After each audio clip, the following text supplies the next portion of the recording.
Hey guys, so in the previous video we discussed how I set up my personal rifle for home defense, and in that I discussed having a 60 round magazine so we're not having to make magazine changes, or I can have 2 magazines worth of ammo on me at one time without having too much bulk and weight. So I just want to go in discussion real quick on how do I set up my actual magazine and why. So in understanding that a round, like many of us have these green tip rounds, okay? Green tip is a penetrator round, and in some cases people will call this armor piercing. It's not technically armor piercing, although it can pierce some armor, but this is meant to penetrate through hard surfaces and has more penetration power than your average round. So this is very commonly used in the military, and again, the problem with this from a self-defense standpoint is we have to understand how ballistics work.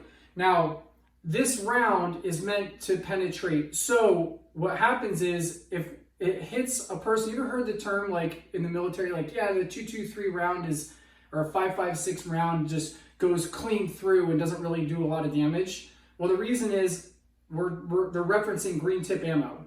And green tip ammo is meant to go through a hardened surface before making penetration into the soft target like the body. So with no hard surface, what happens is the round goes through, and before it has time to slow down, it's already out of the body on the other side. So it hasn't actually started what we call yaw. Yawing is like, you ever jam on the brakes in your car and like the nose of the car goes down and the trunk lifts up, you know what I mean? So what happens is when the bullet starts to slow down very fast, then what it does is it yaws and it starts to tumble. When it tumbles, it creates a bigger exit wound and is much more devastating. So that is usually not achieved with a green tip ammo on a soft surface because we don't have enough penetration. If the person was very overweight or is a very big bodied person, then maybe we achieve that with this round. But with that being said, one of the things that I like to do is I like to mix my magazine up with not just green tip, but with either a hollow point, bevel tail or bow tail round for match shooting, or in this case, a frangible round. So there's a common misconception. We're going to do a video on frangible ammo and the benefits, the pros and cons of frangible. But one of the things that people misunderstand with frangible is that it won't penetrate through hard surfaces, and that's completely false. It will penetrate through hard surfaces, but on impact with like iron or steel, the round will break apart into like a powder. But in the same concept, if it hits bone or something like that, this round will start to break apart and theoretically, or in ballistic tests, may do a lot more damage to someone who's not wearing armor than something like a green tip round. So if I try to shoot this through a drywall or through a wooden door or something like that, this will penetrate. So people think that frangible ammo, if they shoot it in their house, it's not going to go through sheetrock. It will. So this isn't necessarily the safe round for shooting in a home. All bullets are dangerous in a home. And we're going to talk more about the frangible round in a later video. But in this case, how I like to set this up with my magazine. So again, I'm using this Surefire 60 round magazine. And again, the reason I use this magazine is I found that the 60 round magazine, I haven't had any problems with this. I haven't had like malfunctions or spring problems or anything like that, like you might see with those big 100 round drums or the 200 round drums. It's just a little overkill, and I've seen those lead to a lot of problems. I haven't had any problems with the 60 round. I find it's like the happy medium. We get a lot of ammo, but without all the malfunctions and trouble. So what I like to do here is, you can see I have some of the green tip. And what I may do is something along the lines of this. I'll put in 2 rounds of frangible or the hollow point match point ammo, right, for precision rifle. And then I'll put in 2 rounds of my green tip. I'll do 2 rounds of my frangible and then 2 rounds of my green tip. And you could do this 1 and 1, 3 and 3, 2 and 2. It doesn't really matter.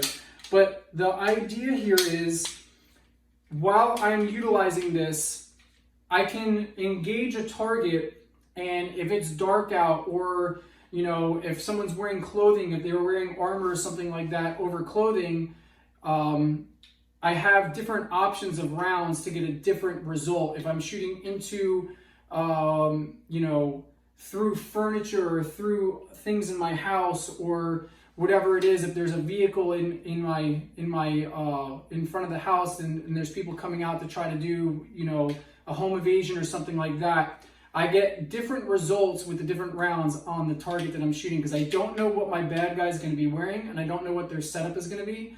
So in this case, it gives me different options in that exchange to get different results. So if the one round's not working as well, maybe the other round does.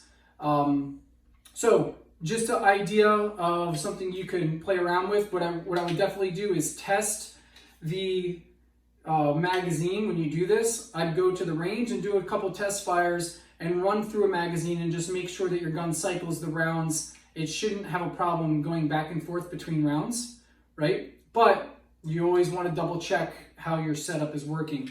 Now, one other thing that people may comment with this or see with this is using two different types of rounds that they have different velocities. Your zero might be slightly different between the two rounds.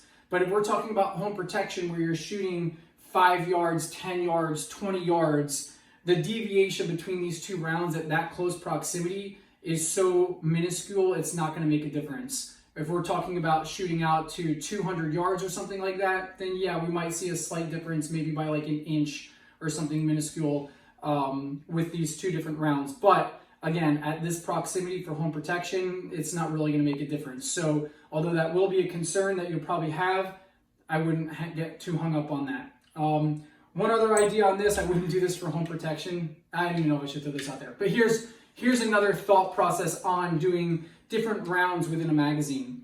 One of the things that I used to do when we were in the military was it would be like every 5th round would be a tracer. So we'd have our green tip and then every 5th round was a tracer. So when we were shooting, if it was nighttime or whatever, every 5th shot we could kind of get an idea of where our round was going. The downside to that is people now know where you're shooting from, so it can give your position away if you're using a suppressor and they can't see your muzzle flash.